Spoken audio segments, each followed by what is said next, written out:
Assalomu alaykum aziz do'stlar, aziz ko'radigan muxlislar. Mana bugun Ramazonning 27-kuni yana bir g'arib oilaga keldik. Bir keksa amaki bor ekan, o'shanga yordam qilgan keldik. Mana shu amaki juda ham bir nochor oila ekan.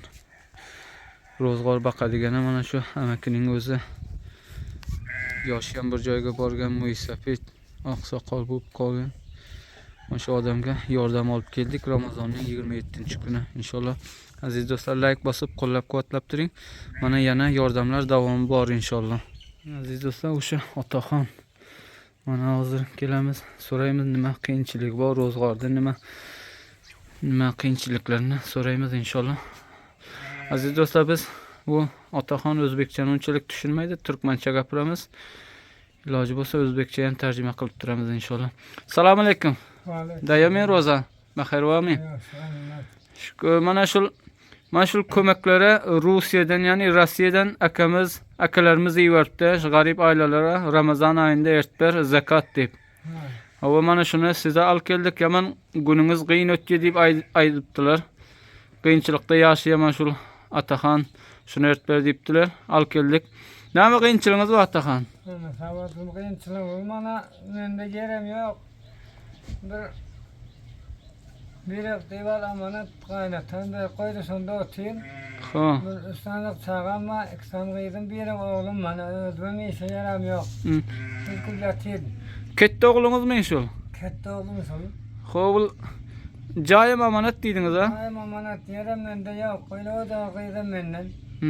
Yesenin bergeler. Namaz kılan hiç qiydim bay.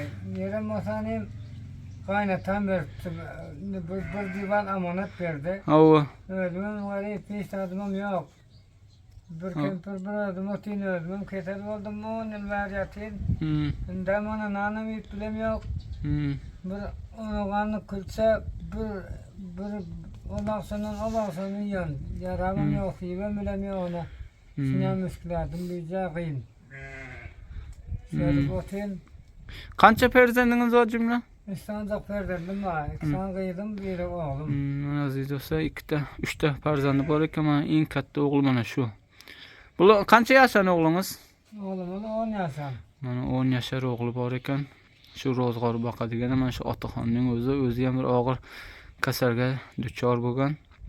Mana u yashaydigan joyi ham boshqa birovdan ekan, qaynotasi bergan ekan ijaraga. O'zingiz qancha yashaydingiz? Özüm 60 yaşadım. 60 yashagan mana keksa amaki. Juda ham bir qiyin holatda yashar ekan, ro'zg'ori qiyin o'tar ekan. Mana shularga olib keldik inshaalloh. Mana shu ko'magi yivaran odam haqına duo versangiz, mana duo etsangiz, Rossiyadan yivaran shuna g'arib oilalarga bering zakat, mana Ramazon oyida deb shon haqına bir duo eding. Devlet bolsun, hada barkat otursun, sinan hada sinesin henne. Bundan korkmasın. Amin. Amin. Amin. İnşallah mana aziz do'stlar, mana shu Rossiyadan yuborgan yordamlarni mana shu o'z mustahaq bo'lgan insonlarga mana topshirdik. Juda ham bir nochor oila ekan, ro'zg'orga qiyin o'tar ekan. O'zi ham mana keksa otaxon, eng katta o'g'li mana shu 10 yashagan o'g'li bor ekan. Shu turadigan joyi ham boshqa birovdan ijarada. O'zi ham bir og'ir kasalga duchor bo'lgan, chalingan mana 60 yoshli otaxon juda ham bir qiyin holatda yashar ekan. Mana shu Alloh rozi bo'lsin, Rossiyadan mana shu yordamlarni, g'arib oilalarini yo'qlab Ramazon oyida yuborganligi uchun akalarimizdan ham Alloh rozi bo'lsin. Mingdan ming rahmat.